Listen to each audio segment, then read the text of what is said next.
Guys, welcome back to my channel. My name is Caitlin and today we are talking about 10 palettes that I almost bought but ultimately didn't, and why. So if that sounds good to you, keep on watching. Before we get too far into the video, if you have not already, I would love it if you consider subscribing. I upload videos twice a week. It's totally free to subscribe, and I would love to have you back again on the channel in the future.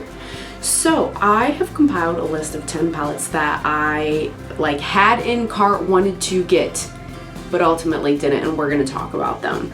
Now, ultimately, the biggest reason why most of these didn't make it into my collection is that I am currently on a low buy. I will leave my video with my entire makeup inventory linked in the cards if you're interested in that, but we're going to get into the palettes. First off is actually an entire collection, not just the palette that I was considering, and it is the Unearthly Cosmetics collaboration with Heather Austin, the Resurgence palette and collection. And I really like Heather Austin. I follow her, I'm subscribed, I watch a lot of her videos. I've got her collaboration with Adept Cosmetics. So I do want to support her, and it's amazing that she's had 2 collabs now. That's great. But when it came down to it, the color story just wasn't for me on this one. I don't know that I'm super into milky glosses like this. I was scared that the one highlighter would be too deep for my skin tone, and the color story of the palette I just wasn't super interested in it. So super support Heather and really enjoy her and her channel, but ultimately passed on this one. Next one is from Cosmic Brushes. And this is, they did a highlighter trio that I wasn't super interested in. It was more the palette that I was looking at and was like, oh, do I want this? It's their Delicious Delights palette. It's got a multi-chrome in it. I do really like pastels when they are truly pigmented pastels that show up on my skin tone. And my hesitation with this one is that I didn't have the best experience ever with the Serenity palette. I'll leave that video linked if you're curious.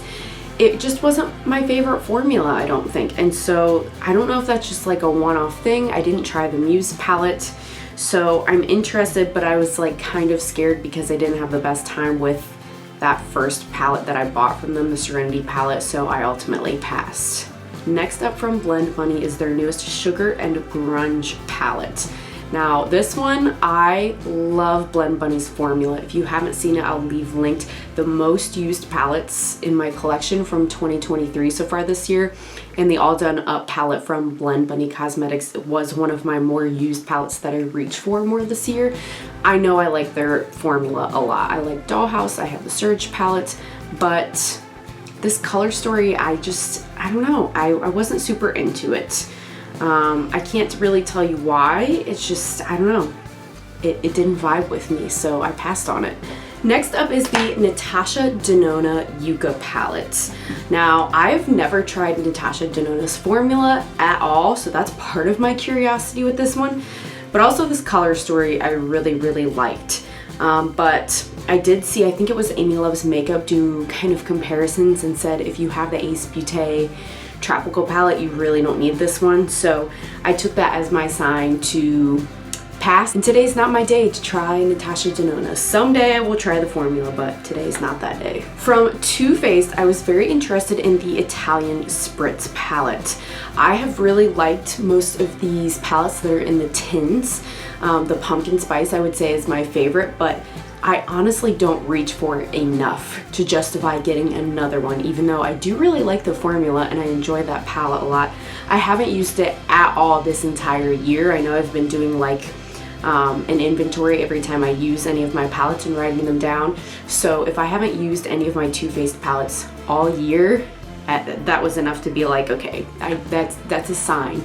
So the thing with these is sometimes they go on sale Ulta, so if it's half off and I have points, that's where it's going to be hard to resist. But for now, passing. So this one from Colourpop initially I thought was an easy pass, but the more I looked at it and the more videos and things I saw, the more I wanted it. That sparkly black looks really good, and that black based multi-chrome Lose Something looks so good in the corner. There's also some pastels, but I was able to pass on this just because Colourpop, if you're gonna get multi-chromes, they're not the brand that comes to mind for the best multi-chromes. There's other brands, indie brands, that are better. So I can probably get a black-based multi-chrome or use a black base and do something like that over top. I have plenty of those iridescent shimmers like on the top, so at the end of the day, I didn't want to buy a palette and justify a whole palette purchase for just a couple shades truly that I was interested in, so I passed on this one.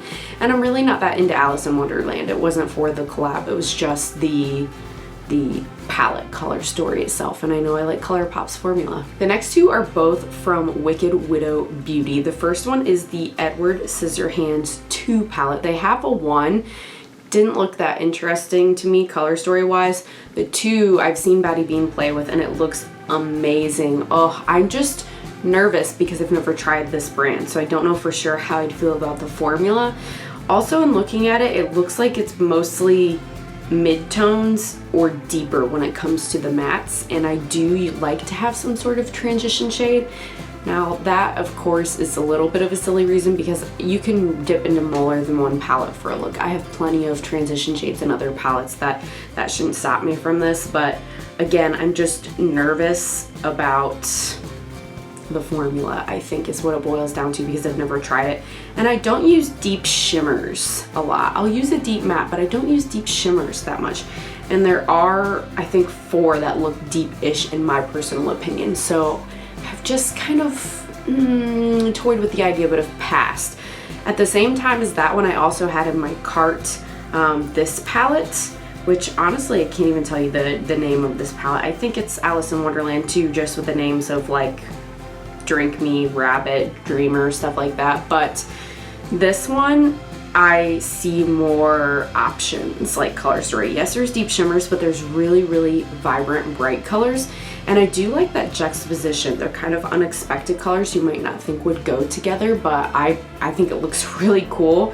And I almost got those 2 palettes from this brand together, but again, I'm just like, okay, I have so many things in my pile of shame, like my palette pile of shame. I'll leave that playlist linked if you're interested in seeing any of that I was like, I can't get any more right now, and just let it sit. I cannot. So I passed, but I feel like I will get those at some point. Even though some of these on this list I probably will never get. The last time I did this video, I went back and watched it before refilming this from 6 months ago, and I still haven't bought any of those 10 palettes from that video. I'll link that as well if you're interested in those palettes I passed on as well that were a bit older from 6 months ago. Second to last from Bella Beauty Bar is the Smoky Glam palette. And this one partially I passed because it's so big, and I've tried to stay away from getting bigger palettes like that.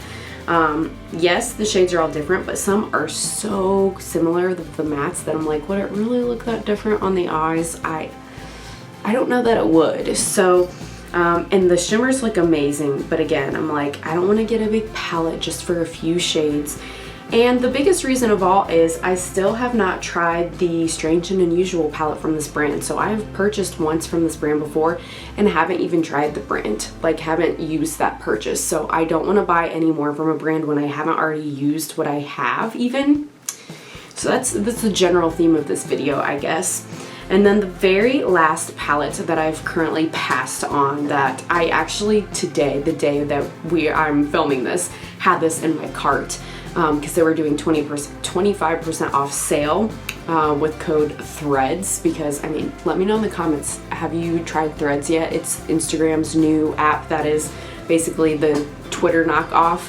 I love it so far. I've signed up, and yeah, let me know if you're on Threads. I would love to follow you on there. But circling back, Threads is where Adept posted this code for 25% off. And I was looking at the Seahorse palette. It's one of the palettes I don't have from the brand. That one, I think the Minka are the 2 eyeshadow palettes they have right now that I don't currently own that I would like.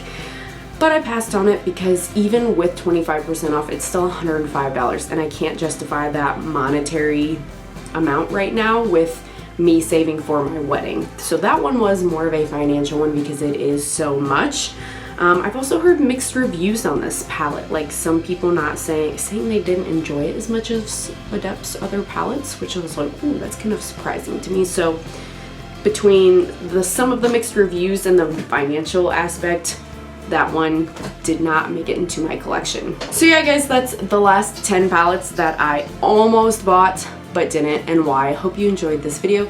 Let me know what you've been eyeing. Is there anything you almost bought or you're like really pining after but you just haven't pulled the trigger on it yet? Let me know down in the comments below. Hope you enjoyed this video. Hope you have a great rest of the day and hope to see you again on the next one.